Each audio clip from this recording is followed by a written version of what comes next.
Assalamualaikum warahmatullahi wabarakatuh. Waalaikumsalam warahmatullahi wabarakatuh. Bismillahirrahmanirrahim. Alhamdulillahi rabbil alamin. Wal aqibatu lil muttaqin. Wala udwana illa 'alal zalimin. والصلاة والسلام على أشرف الأنبياء والمرسلين سيدنا ومولانا محمد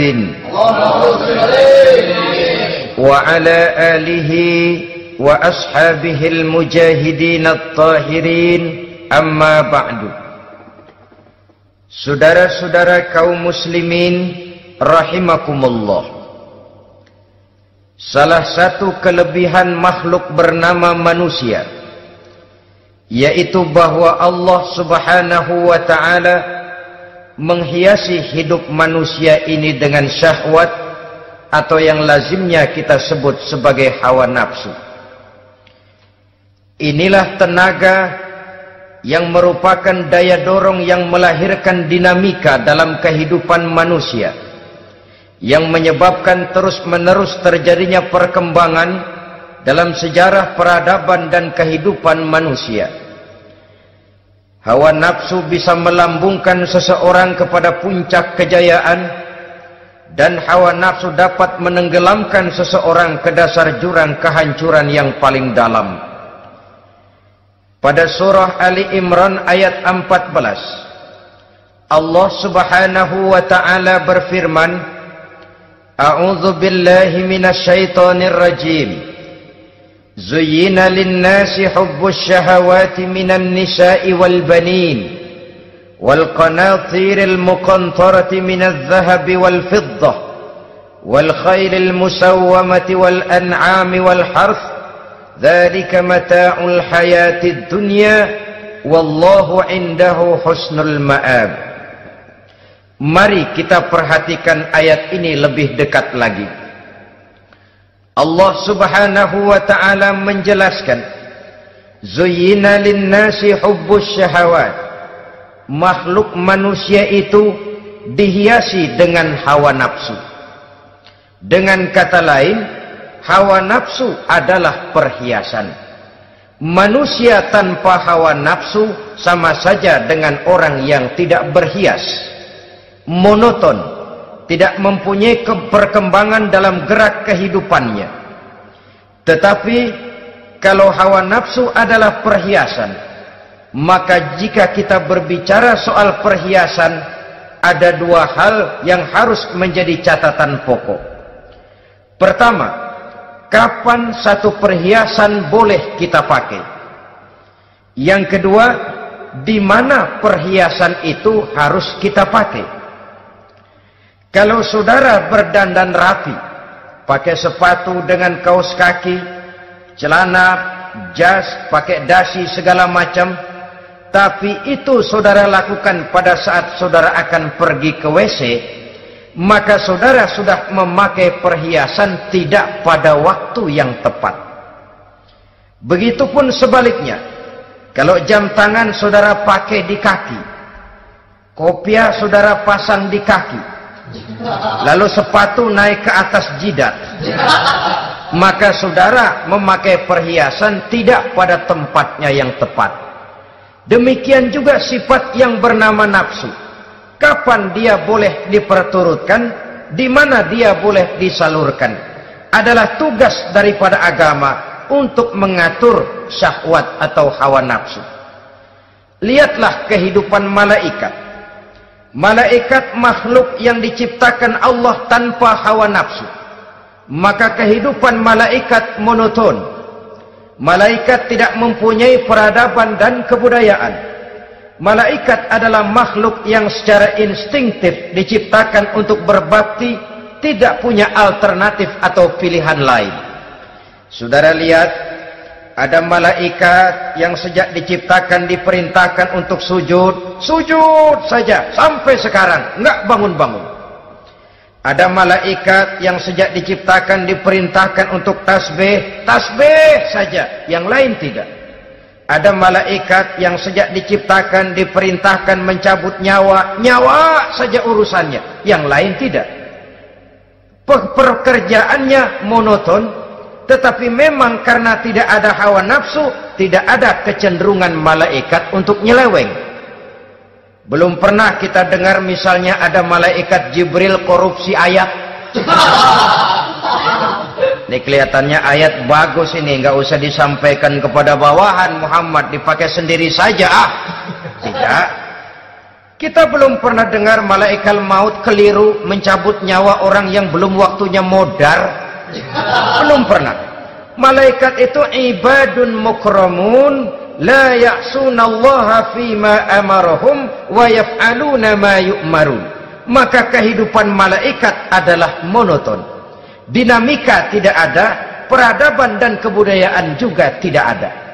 Andai kata bumi dan seluruh isinya diserahkan kepada malaikat untuk mengisinya, barangkali saudara tidak akan pernah kenal jembatan Semanggi, saudara tidak akan pernah kenal Monas, gedung-gedung bertingkat, gedung-gedung pencakar langit.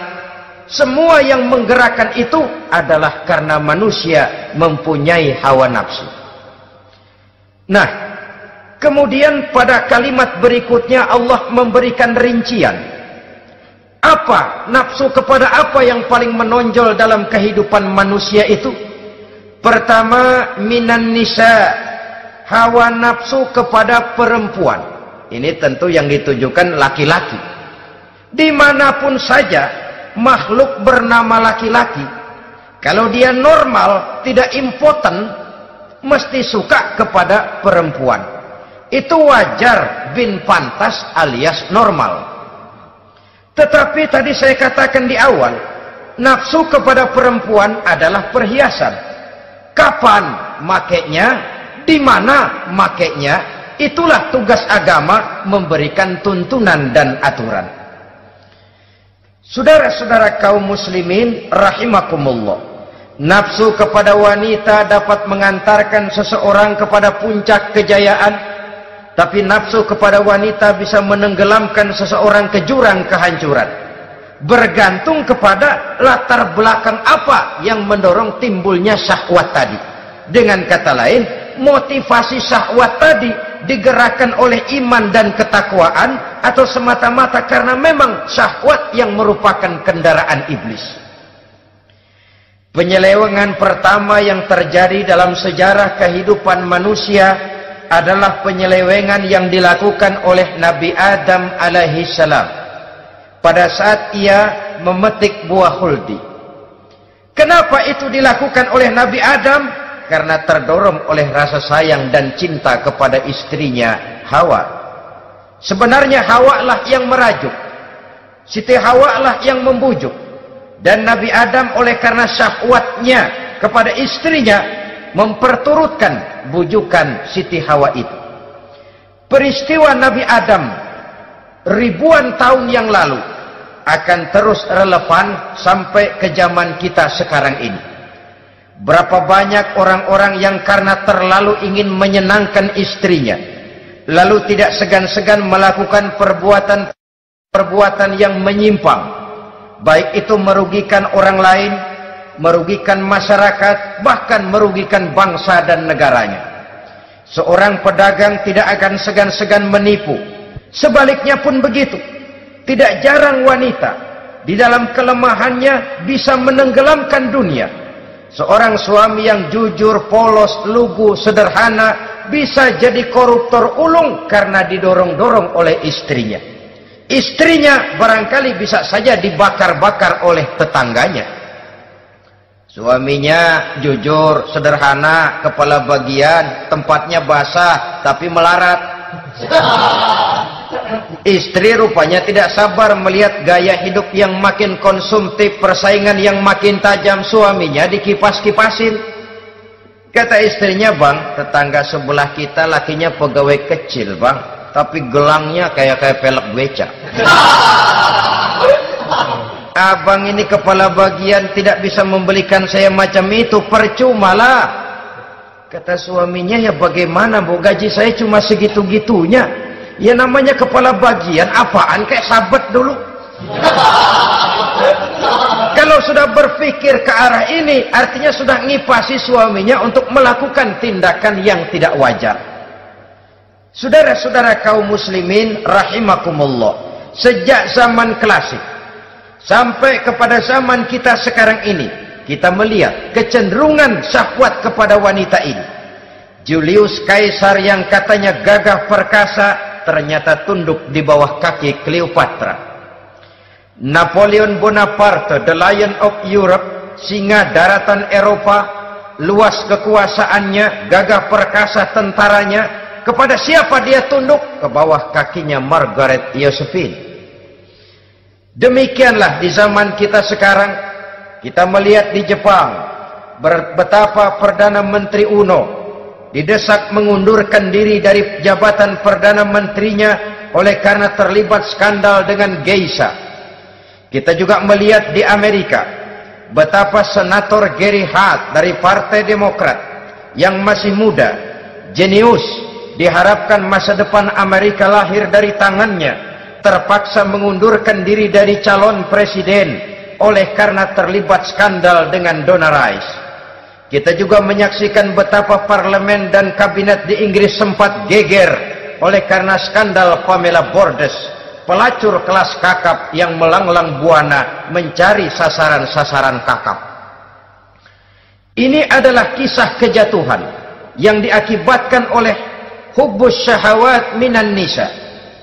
Oleh karenanya benar jika Nabi kita menyatakan an-nisa'u imadul bilad, wanita adalah tiang negara. Jikalau baik wanita, baik negara. Jikalau rusak wanita, hancur negara.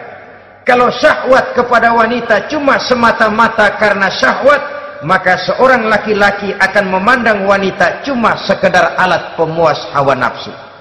Nilainya rendah.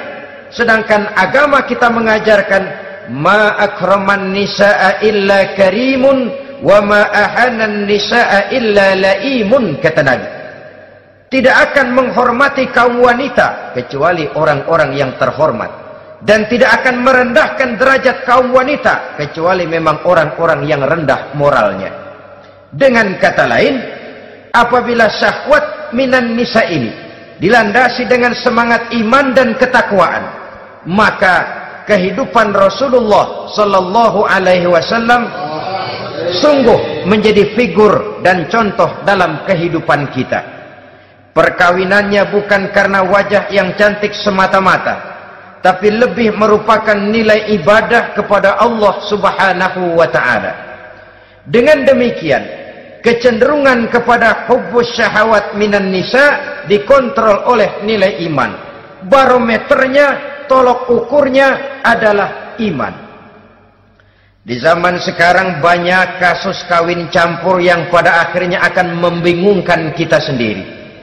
Padahal Al-Quran secara jelas dan tegas memberikan bimbingan. Orang itu kalau sudah, kata Imam Syafi'i, wa ainur ridha an kulli aibin kalilatun kama anna aina suhti tubdil masawiya. Mata kalau dibalut cinta dia buta terhadap nista, tapi mata kalau dibalut benci hanya melihat yang keji-keji saja.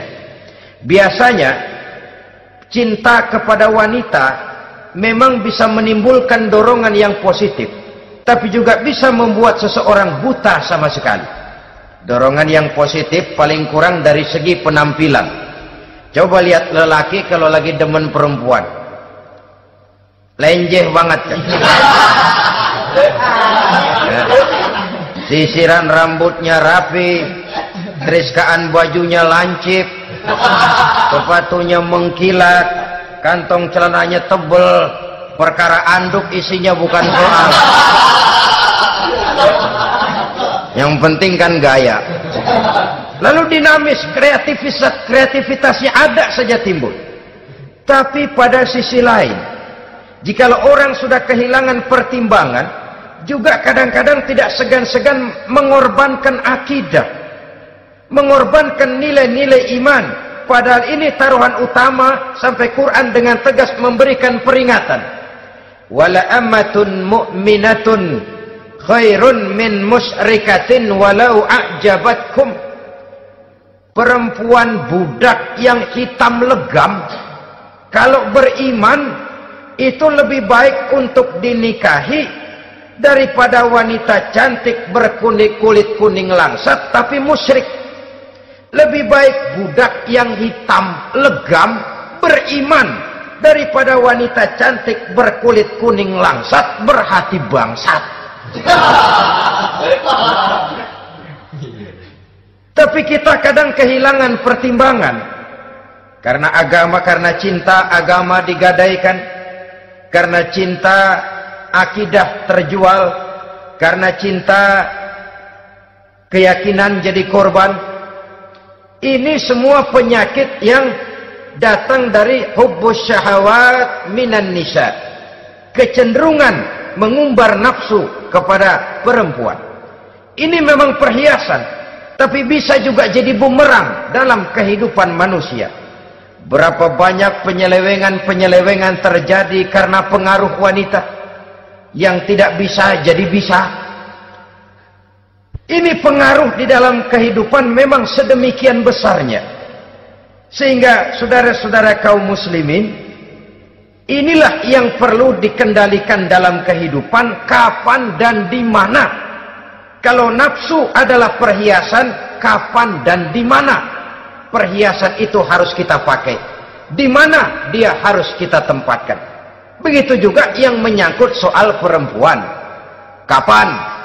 Ya kapan? Tentu kalau sudah nikah.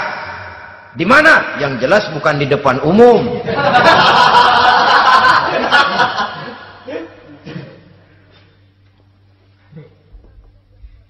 Ini nafsu yang pertama, minan nisa.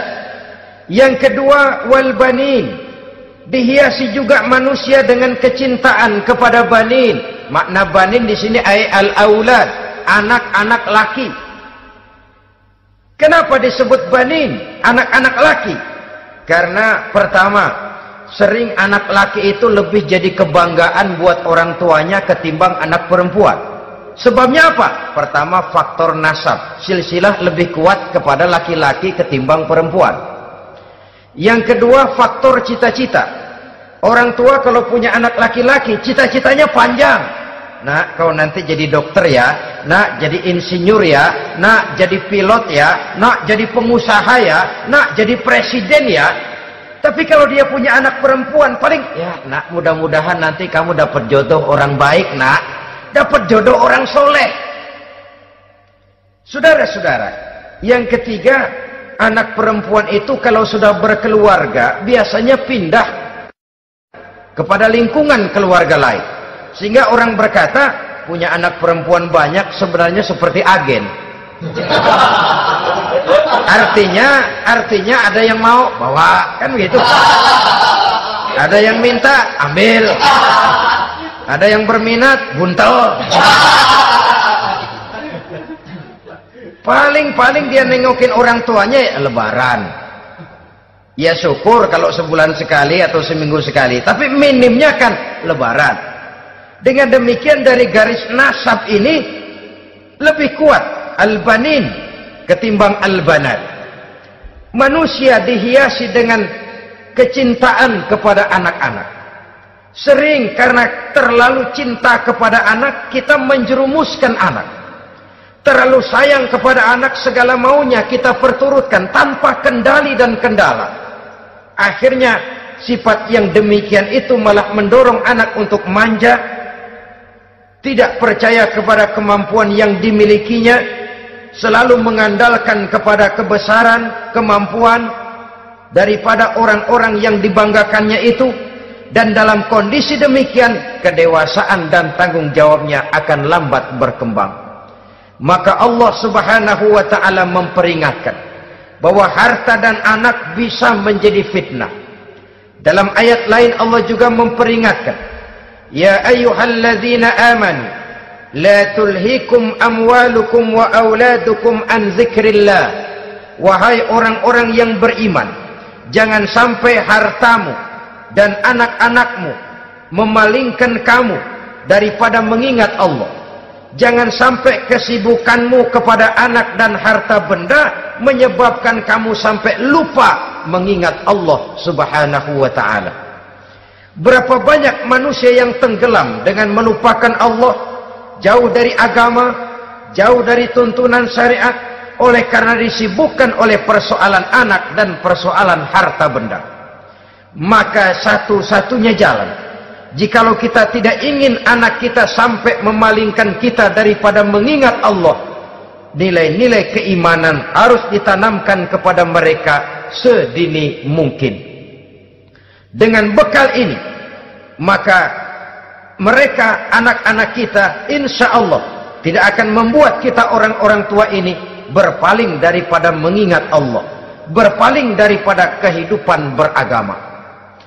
Memang karena anaklah kita orang tua peras keringat banting tulang, pergi pagi pulang sore cari nafkah. Karena anaklah kita orang tua, kepala jadi kaki, kaki jadi kepala. Asal mereka bisa menikmati hari depan yang lebih baik dari yang kita nikmati sekarang ini. Tapi berapa banyak juga orang-orang tua yang tidak sadar akan amanah berupa anak ini. Mereka lalai, mereka bersikap masa bodoh, padahal tidak akan ada yang tidak dipertanggungjawabkan di hadapan Allah Subhanahu wa ta'ala. Orang tua bisa mendapat pensiunan pahala kalau anaknya tumbuh menjadi anak yang soleh.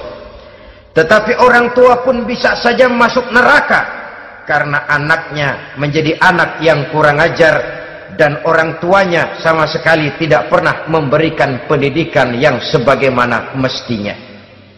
Saudara-saudara kaum muslimin rahimakumullah, kita tentu berharap memperoleh pensiunan pahala dan bukan mendapat tambahan dosa dari kekurang ajaran anak-anak kita akibat kita sebagai orang tuanya tidak pernah mau mendidik mereka.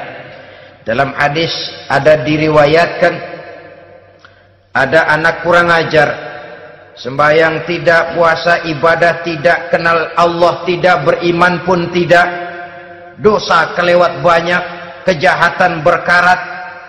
Di akhirat nanti disidang dia, ditanya, kamu kenal siapa Tuhanmu? Tidak. Kamu tahu siapa nabimu? Tidak. Kitab sucimu apa? Tidak tahu. Kiblatmu di mana? Tidak ada. Kamu sholat? Tidak pernah. Kamu puasa? Tidak pernah. Wah, kalau begitu kamu rusak sekali, kamu neraka. Anak ini mengajukan protes. Saya menuntut keadilan. Benar saya tidak kenal siapa Tuhan saya. Saya tidak tahu apa kitab suci saya. Saya tidak pernah mendirikan sholat, tidak pernah melaksanakan puasa. Pendeknya tidak ibadah dan tidak iman. Tapi semua itu terjadi sebab-sebabnya tidak lain karena orang tua saya tidak pernah mendidik dan mengajarkan saya. Orang tua saya tidak pernah mengarahkan saya ke jalan itu. Sampailah saya seperti keadaan yang sekarang ini. Orang tua saya enak-enakan ngaji, saya teler diantepin aja. Orang tua saya memegang kitab, saya megang botol. Dia tahu, dia diam saja. Dia tahu dan dia tidak memberikan peringatan. Karena orang tua saya lah, maka saya jadi seperti sekarang ini. Kalau saya harus masuk ke dalam neraka, saya menuntut keadilan agar orang tua saya juga ikut bersama saya gabung ke dalam neraka. Orang tuanya yang baik-baik dipanggil, sudah mau berangkat ke surga nih orang tua, dipanggil, "Ntar dulu mas, ini dulu." Mau kemana, gancang banget? Surga pak, nanti dulu urusan belum beres. Ini benar anakmu ini? Dilihat anaknya, iya anak saya ini. Waktu di dunia nggak pernah diajarin ngaji, nggak pernah. Sampai dia nggak kenal Tuhannya, nggak kenal nabinya, nggak kenal kiblatnya, nggak kenal kitabnya. Iya. Dia sembahyang, kamu diam, dia nggak sholat, kamu diemin aja. Iya kali. Kenapa pakai kali? Yang benar ngomong. Ramadan dia nggak puasa, kamu nggak tegur, kamu diam saja. Iya. Wah, kamu nggak tanggung jawab. Kamu tahu anak itu adalah amanah. Menyia-nyiakan amanah adalah khianat. Khianat adalah dosa besar. Jadi bagaimana saya? Ya kamu gabung sama anakmu, join ke neraka berdua bareng. Lantaran kamu tidak mau mendidik mereka, anak-anakmu, maka jadilah anak-anakmu seperti sekarang ini. Saudara-saudara kaum muslimin rahimakumullah. Sebaliknya, jikalau anak-anak kita yang kita cintai ini, yang merupakan buah hati belahan jantung, tumbuh dan berkembang menjadi anak-anak yang soleh, yang bermanfaat bagi masyarakatnya, bagi agama, bangsa dan negaranya, kita orang tuanya bolehlah tentram menerima pensiunan pahala. Menerima pensiunan pahala dari kesolehan anak yang ditinggalkannya. Alangkah nikmatnya mendapat pensiunan pahala.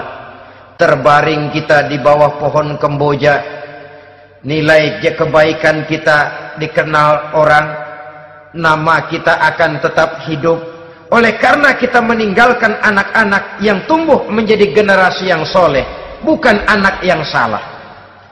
Oleh karenanya, kecintaan kepada anak jangan sampai membuat kita lalai dari mengarahkan mereka kepada kehidupan beragama. Di zaman sekarang ini, kecenderungan kita mengarahkan anak pun sudah kepada kecenderungan yang berbau materialistis. Maka yang ramai bagaimana anak bisa mengejar program MBA, Master of Business Administration, supaya keluar bisa jadi manajer. Bagaimana anak lalu kursus komputer, supaya keluar menjadi tenaga yang canggih di bidang komputer.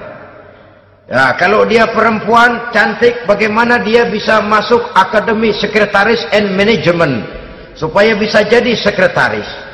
Atau bagaimana dia bisa masuk sekolah nyanyi, supaya nanti jadi penyanyi dengan tarik suara, uang lalu mengalir ke dalam kocek jutaan nilainya. Maka yang ramai pun hal-hal yang semacam itu. Dalam pada itu, pengajian, kursus-kursus keagamaan, studi-studi klub yang membicarakan masalah-masalah agama, ramainya kadang-kadang kalau bulan Ramadan, dianggap training center. Ya lumayan, daripada tidak sama sekali mah lumayan. Tapi dengan demikian ini kan merupakan bagian terpokok dari kehidupan manusia. Alangkah idealnya jika dia mengantongi gelar MBA, Master of Business Administration, tapi punya nilai iman yang tangguh, ahli komputer tapi punya keyakinan beragama yang mantap. Saudara-saudara kaum muslimin rahimakumullah, kecintaan kepada anak-anak sering mendorong seseorang untuk menimbulkan sifat nepotisme. Segalanya serba garis keturunan. Sejak ia jalur birokrasi sampai ke dalam kehidupan sehari-hari, nepotisme ini bisa terlihat. Orang kehilangan kondisi objektivitasnya. Mampu atau tidak soal lain, bidangnya atau tidak bukan soal. Yang penting masih ada hubungan keturunan. Maka timbullah tumpang tindih untuk sesuatu pekerjaan yang tidak sesuai dengan kemampuan dan keahliannya.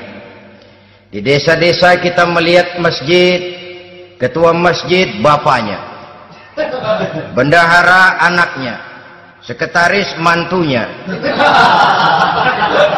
Bilal besannya, kul beduk engkongnya. Pokoknya asal masih ada garis keturunan, masuk, tidak minggir. Ini pada akhirnya kurang menciptakan pemerataan kesempatan. Iyalah kalau profesinya, tapi kan jarang yang demikian itu. Kita boleh cinta kepada anak-anak kita, tapi jangan lalu mempergunakan posisi yang kebetulan kita gunakan untuk menempatkan anak-anak kita lebih dari kemampuan yang mereka miliki. nepotisme yang lahir. Sehingga ini bukan saja tidak mendidik, tapi mengakibatkan terjadinya tumpang tindih. Tidak lagi berprinsip the right man on the right job, bahwa orang harus ditempatkan sesuai dengan keahliannya, tapi kita sudah berpikir subjektif, ahli atau tidak ahli, asal masih berbau keturunan, ayo silahkan. Nepotisme yang akan lahir. Oleh karenanya, mencintai anak adalah sesuatu yang merupakan perhiasan di dalam kehidupan. Wajar, tetapi harus kita menempatkannya sesuai dengan semestinya. Ini yang kedua. Yang ketiga, nafsu yang menghiasi hidup manusia itu adalah nafsu kepada wal qanatiril muqantarati minadz zahabi wal fiddah. Al qantarah ay al malul katsir.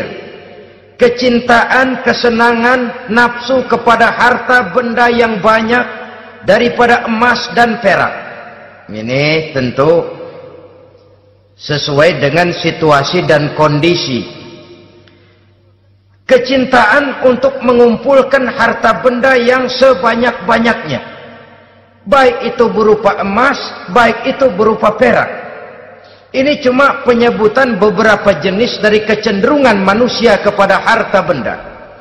Bukankah sering dikatakan orang bahwa manusia di dalam berhadapan dengan harta itu seperti meminum air laut. Makin diminum, makin kering tenggorokan, makin haus kita dibuatnya.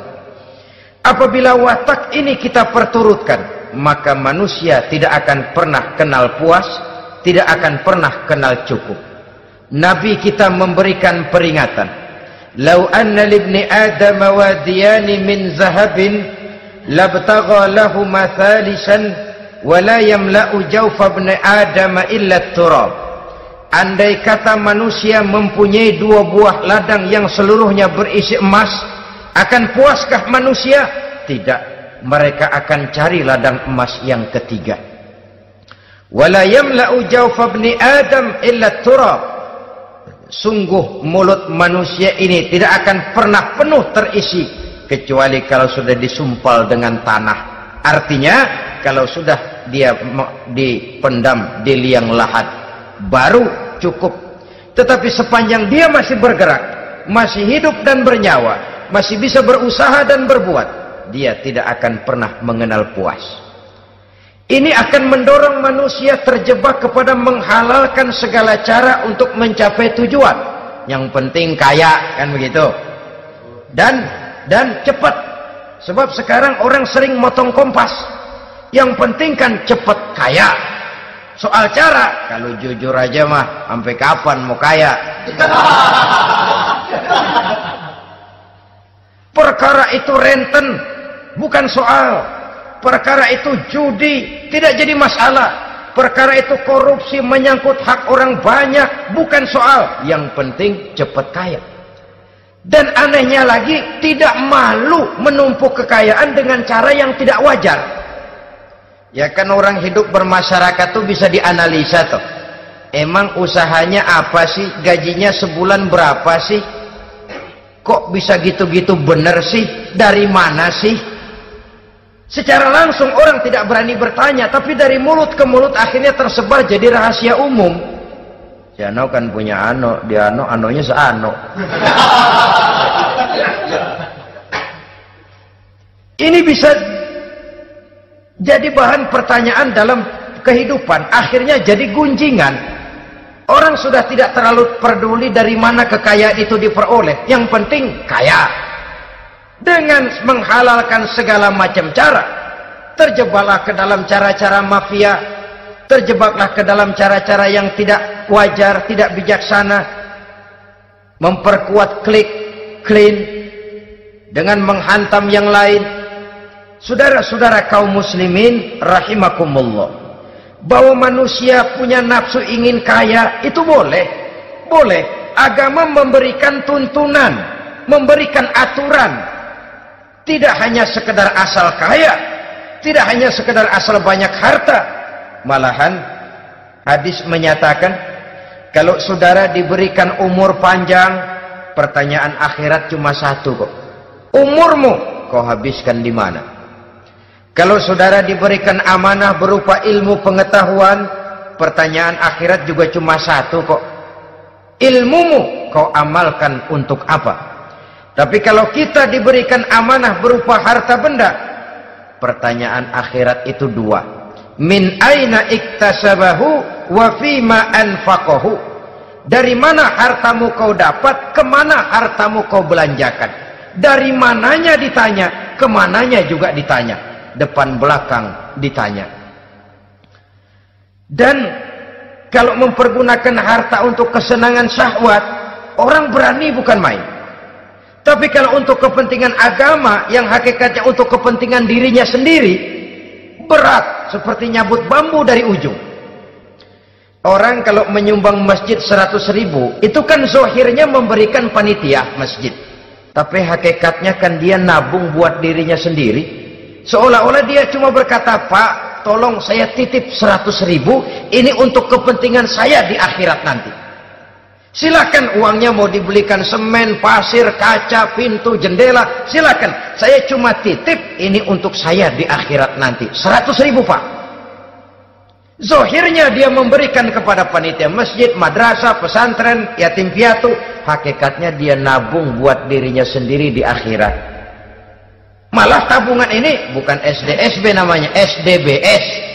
Sumbangan dana berhadiah surga. Itu SDBS namanya.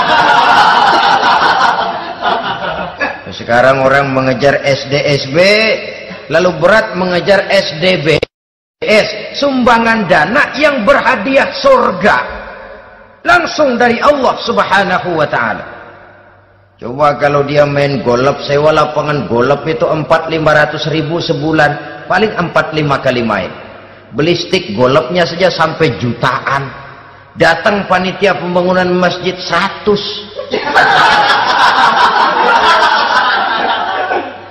Minta didoain masuk surga lagi. Surga 100.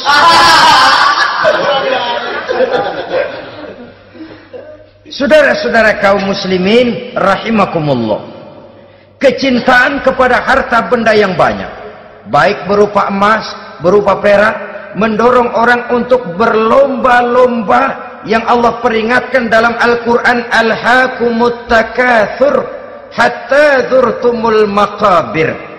Kamu telah lalai akibat kamu berlomba-lomba memperbanyak materi dunia. Hatta zurtumul maqabir, sampai kamu dekat masuk ke liang kubur, baru rupanya sadar bahwa perlombaan ini tidak akan pernah sampai ke garis finish. Betapapun jauhnya rally Paris-Dakar, garis finishnya ada. Betapapun hebatnya medan yang ditempuh, buasnya gurun pasir Afrika, garis finishnya pasti ada. Itu kan rally yang terbuas di dunia katanya, Paris-Dakar. Tapi garis finishnya ada. Namun jikalau kita berlomba memperbanyak harta, kita tidak akan pernah sampai ke garis finish. Yang kecil-kecilan aja dah. Kalau orang ditanya, kamu kenapa sih belum mau sembahyang? Ya bagaimana mau sembahyang Pak, tinggal di Jakarta masih kontrak. Saban habis tahun diubur-ubur yang punya rumah. Kalau punya rumah sendiri walaupun kecil-kecilan, saya mau ibadah Pak. Ya, diberikan rezeki oleh Allah, bisa bikin rumah walaupun kecil-kecilan. Belum juga mau sembahyang. Kok belum juga sembahyang? Iya Pak, rumah emang udah punya sendiri, cuman kecil Pak. Atasnya atap, kalau hujan aja bocor. Kalau bisa bikin rumah yang permanen Pak, tenang, saya ibadah, sembahyang saya rajin. Iyalah, diberikan rezeki, bisa bikin rumah permanen, bagus rumahnya. Lain lagi, iya, rumah sudah permanen, tembok, kubin, cuman isinya belum ada Pak, perabotannya. Duh. Kalau punya peralatan rumah tangga yang memadai, tenang, saya ibadah. Diberikan juga rezeki, bisa beli perabotan rumah tangga yang lumayan. Di atas tehelnya sudah pakai karpet, mebelnya spaghetti, tempat tidurnya alga spring bed. dan Lopilo, ada kulkas, ada TV, di sebelah TV ada kunci mobil, kuncinya mobilnya.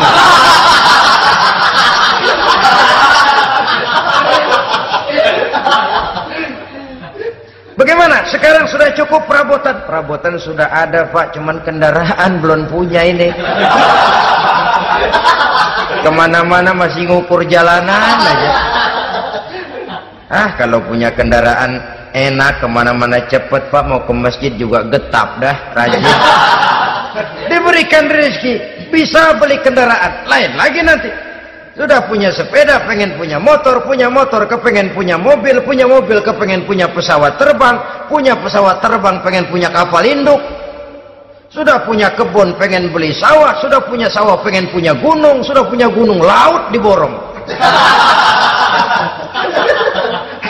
Perlombaan materi tidak akan pernah membawa kita ke garis finish, karena sifatnya sangat abstrak, bahkan akan mendorong kita seperti gurita, cenderung kepada penyakit tamak bin rakus alias serakah. Dengan demikian, saudara-saudara, bahwa kecintaan kepada harta merupakan nafsu, dan nafsu itu adalah perhiasan, dia bisa menjadi daya dorong positif. Kalau dalam upaya memperoleh harta itu kita tidak akan keluar dari tujuan keridhaan Allah. Saya cari nafkah, tapi yang Allah ridho. Saya ingin kaya, tapi dengan cara yang Allah ridho. Ini kunci yang akan menyelamatkan kita manusia dari perangkap menghalalkan segala cara. Ini yang ketiga. Yang keempat, dihiasi manusia itu dengan nafsu kepada wal khailil musawwamah, kuda yang bagus, kendaraan yang bagus, kuda yang terpelihara. Al-musawwamah ada yang mentafsirkan ar-ra'iyah. Ar-ra'iyah itu yang digembalai, binatang ternak, kuda yang digembalai atau kuda yang diikat. Artinya, kalau dulu kan yang namanya tuan-tuan tanah itu baru dibilang bejeger kalau kemana-mana naik kuda. Jet set zaman dulu itu udah kelompok jet set, itu kendaraan. Kalau sekarang baby benda, dulu mah kuda band.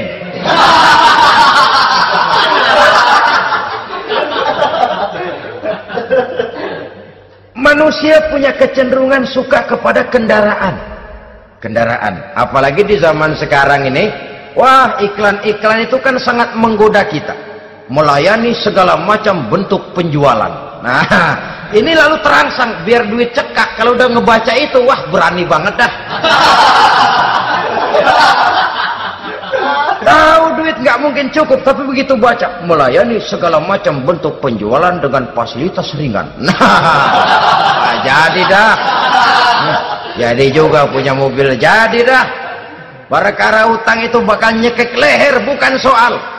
Kasihan saudara-saudara kita di daerah-daerah yang terjebak kepada iklan-iklan merangsang yang akhirnya di luar kemampuan, sehingga terjebak pada saat dia harus mengembalikan kredit, dia tidak mampu, barang disita, uang hangus, nyengir deh. Bekipas sembari tahlil. Habis arang besi binasa. Bahwa kita menginginkan kendaraan yang serba baik, silahkan. Tiap akhir tahun ganti merek, keluar yang baru, ganti lagi. Itu kalau orang yang mampu. Buat kita yang tidak mampu, kenapa tidak bersyukur melihat yang lebih rendah di bawah kita? Alhamdulillah kita punya mobil, tangga kita cuman punya motor. Yang punya motor, syukur kita punya motor bisa rada cepetan. Tangga sebelah punya sepeda, mana-mana kekejek mulu. Yang punya sepeda, alhamdulillah punya sepeda. Tangga sebelah kemana-mana jalan kaki. Yang jalan kaki, syukur masih bisa jalan. Temen sebelah lumpuh bertahun-tahun nggak. Yang lumpuh, alhamdulillah masih hidup. Tangga sebelah kemarin out nggak balik lagi. Saudara-saudara, saya pikir menengok ke atas itu perlu supaya ada rangsangan kita untuk maju. Tapi menengok ke bawah pun juga lebih perlu agar kita mensyukuri yang ada dan tidak suudzon, tidak buruk sangka kepada Allah. Apa yang diberikan Allah kepada kita sekarang ini, itulah yang terbaik menurut Allah untuk kita. Saudara-saudara kaum muslimin rahimakumullah. Dahulu ada seorang pemuda, matanya buta. Dia mengeluh, ya Allah, kenapa saya dilahirkan dalam keadaan buta? Apa dosa saya? Apa salah saya? Andai kata saya tidak buta, saya melihat keindahan alam ini, saya lebih akan bersyukur kepadamu ya Allah. Nah sudah, dia berburuk sangka kepada Allah. Satu hari, ini Raja Baduy di pedalaman mengerahkan tentaranya menculik anak-anak muda. Ini Raja Baduy ini kanibal, artinya suka makan daging manusia. Anak-anak muda ini diculik. Yang masih muda-muda ya, kalau kambing muda itu kan di sop rada sedap. Rupanya ini Raja kanibal ini begitu. Anak-anak muda termasuk ya pemuda yang buta tadi itu kena culik. Ya sudah diculik, dirawatlah di istana raja ini, diberikan pakaian bagus, dikasih makan serba enak. Sebab apa? Supaya badannya gemuk. Setelah gemuk nanti dipotong di sop legit. Udah, kerjanya cuma makan tidur, fasilitas nikmat, tidur enak. Udah giliran dapat 1 bulan 2 bulan kemudian, ketika mau diambil anak-anak muda ini, raja sendiri yang milih mana yang di sop duluan nih. Sampai giliran anak muda yang buta ini, raja geleng kepala. Yang begini mah buta, dagingnya nggak enak. Ini satu lepas saja, lepas. Saya mau makan daging orang buta, lepas saja. Pulang ini anak muda, batinnya bersyukur, sujud syukur, ya Allah, katanya untung saya buta. Coba kalau saya nggak buta udah habis saya di sop. 2 bulan yang lalu dia mengeluh, ya Allah, kenapa saya dilahirkan dalam keadaan buta? Sekarang dalam pulang ke rumah, perjalanan menuju ke rumah, dia berkata, alhamdulillah, andai kata saya tidak buta, habis badan saya disop oleh raja yang kanibal tadi. Saudara-saudara kaum muslimin rahimakumullah. Jadi dengan demikian pola hidup yang konsumtif sesungguhnya sangat tidak mendidik apabila dilatar belakangi oleh kemampuan yang tidak menunjang. Dengan demikian setidaknya mendidik orang untuk berkhayal. Anak-anak muda sama merek mobil ngerti banget dah, punya kagak?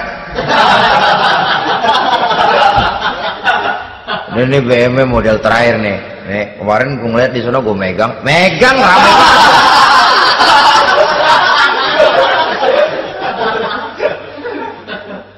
Tulul amal ini kalau tidak diimbangi dengan saluran yang positif, dia akan terjebak kepada penyakit tulul amal, panjang angan-angan. Baiklah ya, wal khailil musawwamah. Yang keempat, yang kelima maksud saya, wal an'am, cinta kepada binatang ternak. Manusia ini kan punya kecenderungan macam-macam. Setelah rumahnya bagus, hartanya banyak, kendaraannya cukup, ingin beternak. Jadilah peternak. Ini kecenderungan manusia, wajar saja sepanjang didapat dan dilakukan dengan cara-cara yang wajar. Wal hars, dan tumbuh-tumbuhan, bertani, bersawah, berladang, itu merupakan kecenderungan daripada manusia. Keseluruhan itu kata Allah, kecintaan kepada wanita, kepada anak, kepada harta benda, kepada kendaraan, kepada binatang ternak, kepada tumbuh-tumbuhan, dzalika, semua itu mata'ul hayatid dunya, merupakan kesenangan hidup dunia. Berapa lama kesenangan hidup dunia? Sebentar, seumur manusia. Seumur manusia. Bahkan kadang-kadang pada saat dia masih hidup pun orang tidak sepenuhnya sempat menikmati kesenangan hidup dunia. Apabila ajal datang, selesailah kehidupan dunia sampai di situ. Orang-orang kafir, buat mereka surganya di dunia ini. Bila kehidupan di dunia selesai, selesailah sudah surganya sampai di situ. Kesemua itu janji kata Allah merupakan kesenangan daripada kehidupan di dunia.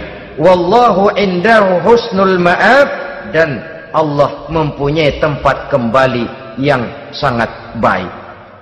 Nah, setelah Allah menjelaskan semua itu, pada ayat yang ke-15 Allah memberikan jalan keluarnya. Memperturutkan nafsu kepada wanita, anak-anak, harta benda, kendaraan, binatang ternak. Bijaksanakah itu? Dalam ayat ke-15 surah Ali Imran ini Allah memberikan penjelasan tuntas. Qul a'unabbi'ukum bi khairim min zalikum. Katakan kepada mereka Muhammad, maukah kamu aku beri kabar yang lebih baik dari semua itu? Lebih baik daripada kesenanganmu kepada wanita, kepada anak-anak, kepada harta benda, kepada kendaraan dan sebagainya. Mau kamu aku beritahu yang lebih baik daripada semua itu? Jawaban tentu mau. Kalimatnya bukan ukhbirukum, a'unabbi'ukum. An-naba itu berita yang besar. Lain dengan al-khabar, itu berita biasa saja. An-naba, sehingga pembawa berita disebut nabi. Dari naba yanbi, pembawa berita yang benar. A'unabbi'ukum, maukah aku tunjukkan kepada satu berita yang benar-benar besar dan benar-benar lebih baik dari yang semua disebutkan tadi. Apa jalan keluarnya? Lillazina taqaw 'inda rabbihim jannatun tajri min tahtihal anhar. Bagi orang-orang yang bertakwa kepada Allah, mereka akan mendapatkan surga yang di bawahnya mengalir sungai. Khalidina fiha, mereka akan kekal di dalamnya. Wa azwajun mutahharah, dan mereka mendapat istri-istri yang suci. Waridwanum minallah, dan keridhaan daripada Allah subhanahu wa ta'ala. Kalau kamu hai orang-orang yang beriman, kalau kamu hai manusia menyangka bahwa nafsu kepada wanita, anak-anak, mengumpulkan harta benda, kendaraan yang menarik, binatang ternak dan tumbuh-tumbuhan itulah yang lebih baik untuk kesenangan dunia, memang itu kesenangan dunia. Tapi nih, seolah-olah kata Allah, nih saya kasih tahu kamu, aku beritahu yang lebih baik dari semua itu. Apa? Takwa kepada Allah. Kecintaan kepada wanita. Kalau takwa dasarnya, orang nggak amburadul, nggak semrawut, nggak pokoknya gue asal perempuan dan membuat terus. Tapi punya kaidah, punya norma. Demikian juga kepada anak-anaknya. Demikian juga kepada harta benda. Pokoknya asal harta, mau halal mau haram, tekuk terus dah. Semuanya dilandasi oleh taqaw, lillazina taqaw, oleh ketakwaan kepada Allah. Nah, ketakwaan ini akan menghasilkan apa? Inda rabbihim jannatun tajri min tahtihal anhar. Melahirkan, menghasilkan surga yang di bawahnya mengalir sungai-sungai. Saudara-saudara kaum muslimin rahimakumullah, jika kita menyangka bahwa wanita bisa memberikan kesenangan, iya, kesenangan dunia. Jika kita menyangka bahwa harta benda bisa memberikan kesenangan, iya, kesenangan dunia. Jika kita menyangka bahwa kendaraan bisa memberikan kesenangan, iya, kesenangan dunia. Tapi kita tidak cuma ingin itu, kita ingin itu semua juga bisa membawa kesenangan akhirat. Caranya landasi dengan takwa. Kesenangan kepada wanita didasari dengan takwa. Maka jangan jadikan wanita cuma sekedar alat pemuas hawa nafsu. Kesenangan kepada anak-anak dilandasi dengan takwa. Maka anak-anak diarahkan kepada jalan yang diridhoi Allah. Kesenangan kepada kendaraan dilandasi dengan takwa. Maka kendaraannya selalu mengarah berjalan menuju jalan takwa, diridhoi oleh Allah subhanahu wa ta'ala.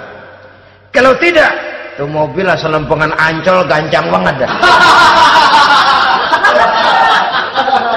Tapi giliran dihadapin ke masjid, mogok melulu.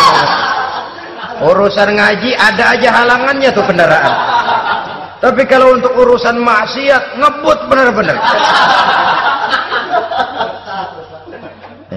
Dilandasi dengan ketakwaan. Sehingga dengan demikian tidak hanya sekedar surga di dunia ini, tapi lebih-lebih di surga di akhirat nanti. Khalidina fiha, kekal. Kalau dunia ini kan zillun zail, bayangan. Hari ini kita jaya, besok kita bangkrut. Siapa yang mau menghalangi? Hari ini kita melambung, besok kita nyungsep. Siapa yang bisa menarik? Tidak kekal, berubah, temporer, relatif. Di sana kebahagiaan yang dilandasi dengan takwa ini sudah surga, kekal di dalamnya, azwajun mutahharah, mendapat istri-istri yang suci. Suci dalam arti belum pernah dijamah orang lain, suci dalam arti tidak pernah terkena halangan seperti men misalnya, baik menstruasi atau mencret, itu tidak. Azwajun mutahharah. Konon makna mutahharah ini ya artinya juga bisa selalu gadis, bidadari itu, selalu perawan, tidak pernah janda, walaupun tiap hari dipakai, perawan terus. Dan yang lebih penting, waridwanum minallah, mendapat ridho dari Allah Subhanahu wa taala. Jadi hawa nafsu dengan motivasi takwa, itulah sesungguhnya yang dikehendaki oleh Ali Imran ayat 14 dan 15 ini. Dengan demikian manusia dengan ketakwaannya mengendalikan hawa nafsu dan bukan malah dikendalikan oleh hawa nafsunya. Sehingga dengan demikian seluruh fasilitas yang dimilikinya, baik itu berupa istri, anak, kendaraan, binatang ternak, harta benda, tanam-tanaman, seluruhnya semakin meningkatkan ketakwaan